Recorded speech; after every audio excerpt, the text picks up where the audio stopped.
Y'all, hold on to your wigs, your wallets, and your dusty old Love and Hip Hop DVDs. Because what just leaked isn't just messy, it's biohazardous.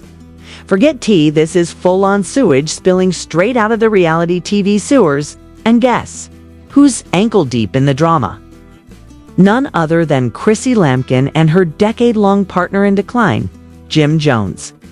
But baby, this ain't just about betrayal, it's about a stinky, steaming pile of secrets that's been marinating behind luxury, filters, and fake proposals for years. And now, the lid just blew clean off. Ask yourself, what makes a man hold his tongue for 10 long years only to snap in public like a Bet Awards mic drop? What makes a courtroom gasp louder than a TikTok breakup live? And what the hell was that odor, fans? Keep referencing after that viral hotel footage surfaced. We're talking about a scandal so wild.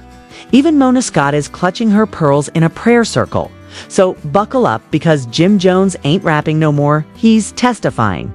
And Chrissy, she's not just in hot water, she's marinating in it. You thought this was love. Nah, this is love and hip rot, and the rot just hit the fan. Asterisk, they say love is blind.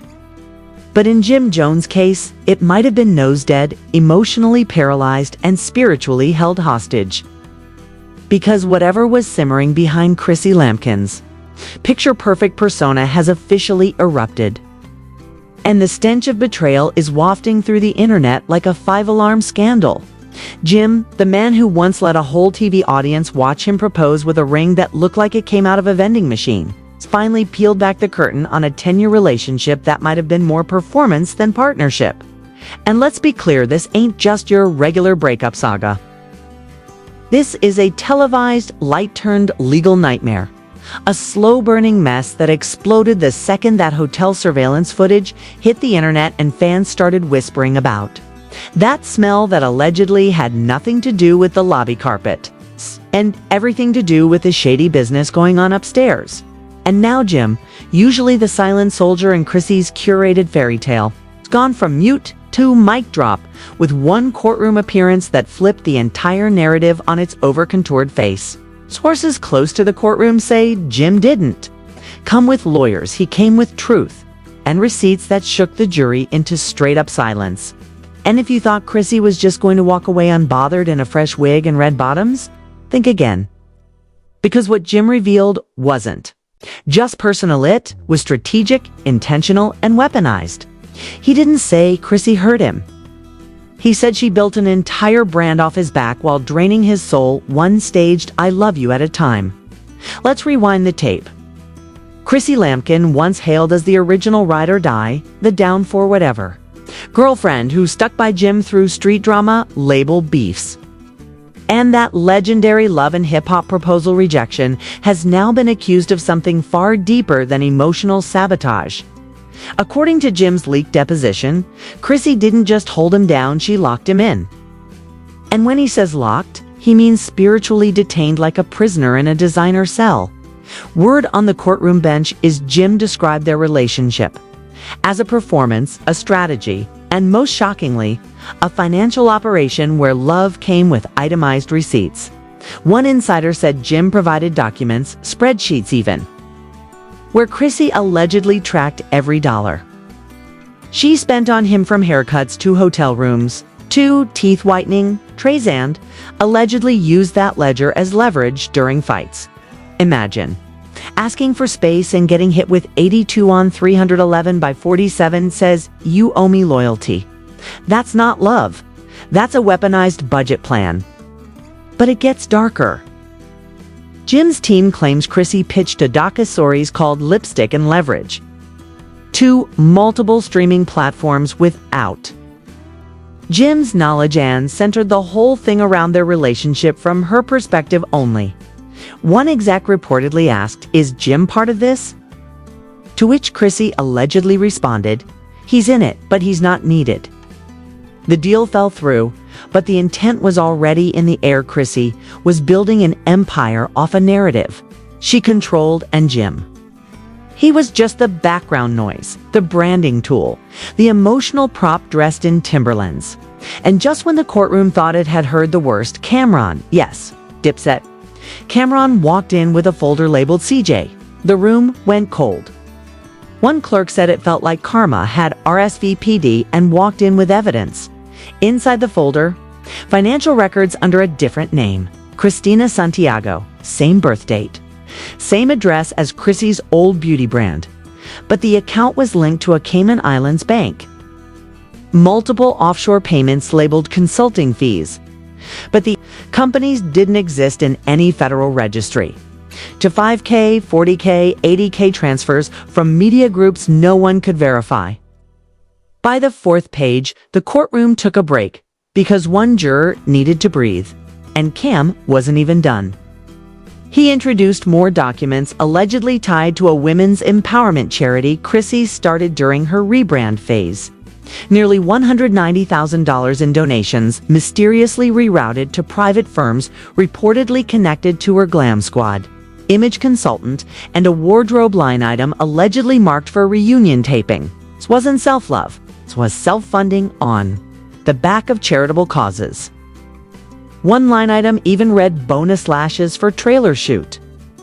Meanwhile, Jim just sat there, arms folded, lips tight, watching his legacy unravel in front of strangers with not a blink of surprise.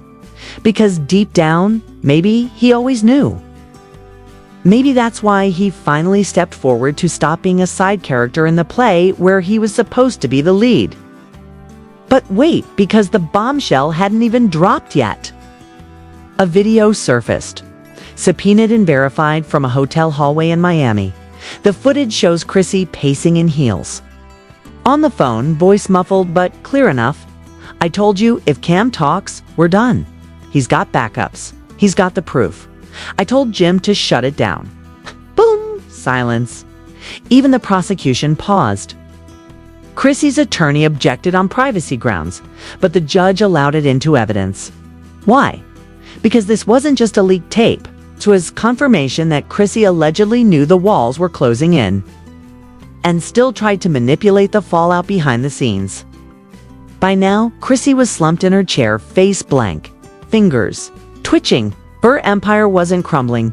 It was collapsing in real time under the weight of receipts she never expected to surface. And just when the room tried to catch its breath, in walked a witness no one had prepared for. A former VH1 production assistant, nervously adjusting the mic, voice shaking but determined. Her testimony would flip the room upside down. Asterisk, she took a breath, then dropped the first of many bombs that sent the courtroom spiraling.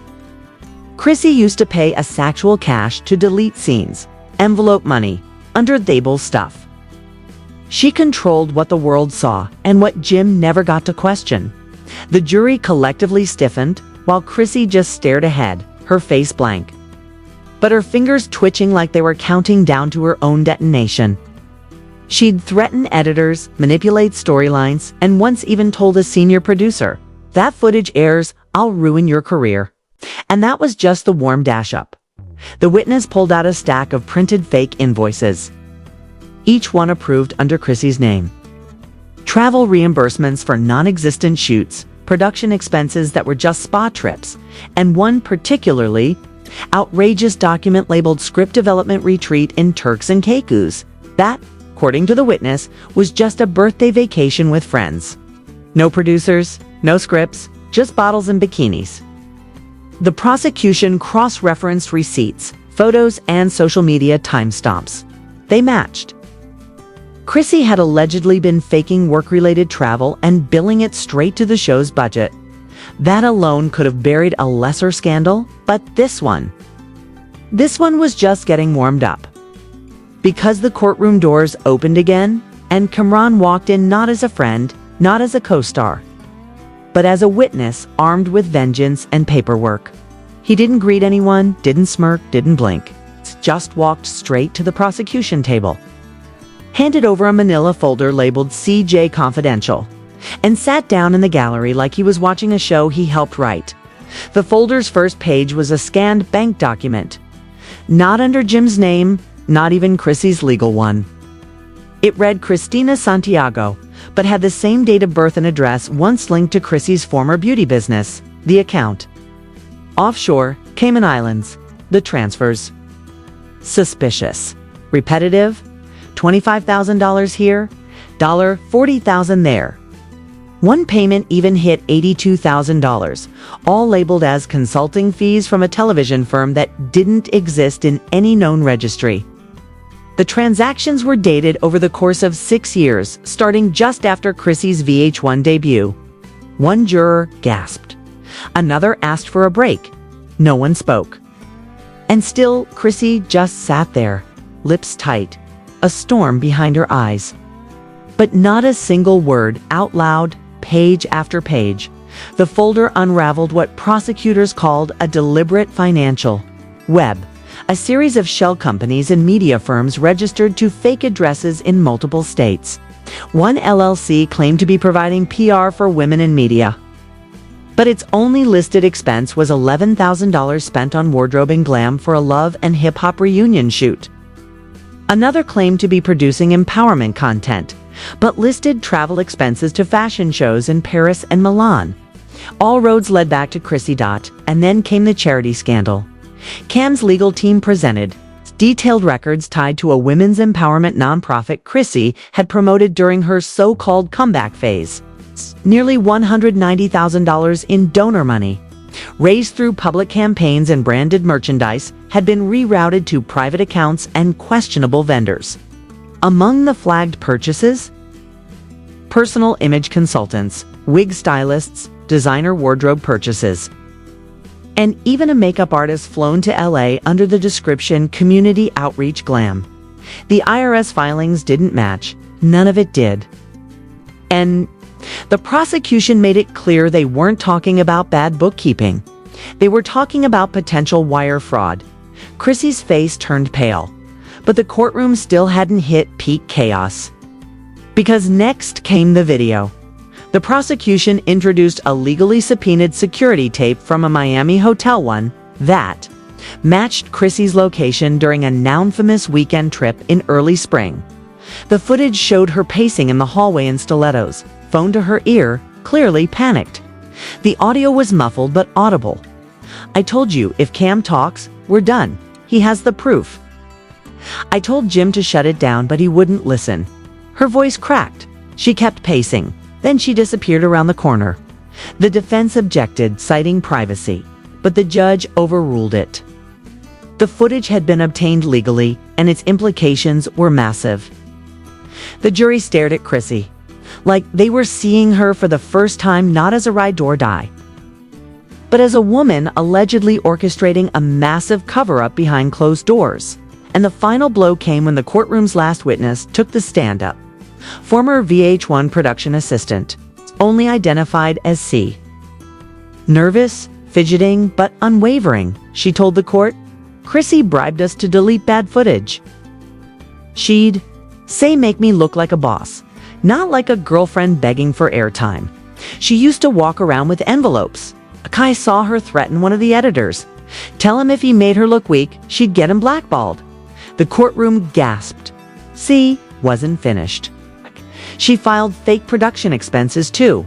Claimed she flew to a shoot, but I was there, which was her birthday. No cameras, no crew, just champagne and a poolside photo shoot. At that point, even Chrissy's own legal team looked rattled. The judge called for a brief recess, but the damage was done. Outside, the media exploded. Bloggers posted frame-by-frame breakdowns of the hotel video. Twitter turned courtroom sketches into memes. TikTok users layered the hallway audio over clips of Chrissy's old love and hip-hop scenes and called it evidence of the fall. One meme read, "When you build a brand on manipulation and Camron walks in with receipts." And then the cameras outside the courthouse shifted to the side entrance because a black SUV had just pulled up. And out stepped Jim Jones. No entourage, no security, no flashy chain. Just a black hoodie, bags under his eyes, and a man with the look of someone who's seen every lie in high definition. He walked straight in, nodded at no one, and sat in the gallery behind Camron. The judge glanced up, surprised. "Mr. Jones, would you like to speak?" Jim leaned forward, voice steady, almost to calm. "I just want the truth out." "I didn't know." Chrissy turned, whispered something to him. Maybe a plea, maybe a curse, but he didn't flinch. He didn't even blink. He just stood up and walked out. And the clip of that silent exit, viral within the hour. Thousands of reposts. Headlines screamed Jim Lee's Chrissy speechless in court. TikTok dubbed it the quietest mic drop in reality TV history. Twitter renamed him Ghost Jones, and Chrissy. She didn't move. She just sat frozen as her world unraveled, liar by lie by lie, tape by tape by tape. Chrissy didn't move, didn't speak, didn't blink. She sat there like a statue of her former self, only this version wasn't draped in designer or confidence. This one was wrapped in silence, drowning in a courtroom spotlight she could no longer control. Her narrative, carefully styled, emotionally edited, and posted with precision, was slipping, not just through cracks, through gaping holes that were widening by the second. And just when you thought it couldn't get worse, the court called, its final witness. And her words weren't laced with drama, they were sharpened with truth. "You think that woman loves you?" Shay said softly. "Shay loves control. Shay loves what you give her. Wake up before you lose your spirit and your wallet." The jury went stiff again. Chrissy's lawyers shuffled papers like they could rewrite reality. The judge leaned back, nodding slowly like the message landed deeper than expected. And the courtroom fell dead silent again. This court finds reasonable cause to initiate a criminal investigation into allegations of fraud, coercion, and financial misconduct. Ms. Lampkin is hereby restricted from travel and must forfeit control of all active business accounts, effective immediately. That was it. Her businesses frozen. Her branding empire unlock. The curated illusion obliterated. And Chrissy didn't even argue, just exhaled. Like for the first time she knew she couldn't spin it anymore. 'Cause the moment Chrissy stood to leave, reporters stormed the courthouse steps like paparazzi on red alert. Instagram exploded. Breaking: Chrissy Lampkin under federal investigation. Twitter went law school mode. TikTok flooded with reaction videos, some serious, most savage. Memes surfaced faster than her PR team could breathe. One showed Chrissy crying in the courtroom next to the caption, "When you gaslight for 10 years and run out of fuel." Another paired Jim's silent walkout with audio from Beyoncé's Irreplaceable, cold, ruthless, perfectly timed. Static overlays. Voiceover like a funeral sermon laced with fire. "They tried to erase me," she says, "but I saved everything." Cut to footage of Chrissy at invitingly parties, talking too close to cameras, whispering to producers. Then another voice clip. Some women build a legacy. Others hijack someone else's. The internet lost its mind. YouTube flooded with breakdowns. Reddit threads hit 20,000 comments in an hour. Mama Jones had receipts, and apparently she was just warming up. Subpoenas started flying. Old business partners, previous show producers, even Chrissy's glam squad were reportedly contacted for questioning. IRS agents launched an audit of all companies linked to her nonprofit activities and personal branding deals. And guess who popped back into court quietly the following week? Jim, legal team in tow. Not for drama, not for closure, for protection. He submitted a full packet to the court: bank statements, joint account records, property deeds, and one final piece of personal letter, handwritten. "I didn't want to see it, but looking back, it wasn't love. It was survival for her. And that was it." Chrissy slumped, her eyes vacant. Her brand dead. No press release. No makeup touch-up. No VH1 confessionals. It's just silence. The courtroom cleared slowly. Reporters whispering into phones, paparazzi running to upload first, and Chrissy. She walked out of that courthouse alone. No cam, No gym, no stylist to fluff her hair. Just a hoodie, a handbag, and the weight of a decade-long fantasy now buried under court transcripts and subpoena stamps. And the internet? They're not done. They want more. They want the full story. And rumor has it, VH1 isn't touching this one, but Mona Scott. Oh, she's allegedly pitching a spin-off already. Tentative title, Love and Lockup, The Lampkin Files, and the narrator being whispered in Hollywood circles. Someone who's been waiting in the shadows, folder in hand. But we'll save that twist for another day, because this wasn't just a breakup. This was a demolition. This wasn't just a couple falling apart. This was an empire collapsing. And the only thing left standing? Truth, cold, ugly, and absolutely unstoppable. If your jaw is still somewhere, on the floor after that courtroom demolition, you're not alone. We just witnessed the collapse of what many thought was a power couple, only to find out it was all power plays, manipulation, and designer lies. From offshore accounts to burner phones, staged panic attacks to whispered threats. This wasn't just a breakup. It was a televised crime scene with legal receipts and viral shame. So now the question is, was any of it ever real? Or were we all just background extras in Chrissy's 10-year PR fantasy? But we want to hear from you. Do you think Jim was really that blind? Or just finally had enough? Was Camron being petty, or was he delivering long overdue truth bombs with perfect timing? And let's not forget the biggest wild card is Chrissy. Headed for jail or just another rebrand? Drop your unfiltered thoughts in the comments, let the theories fly, and don't hold back, this jury's still in session. Smash that like button if this saga blew your mind, and hit subscribe so you never miss another scandal that blows up bigger than the truth. Turn on notifications because the next leak is always one click away.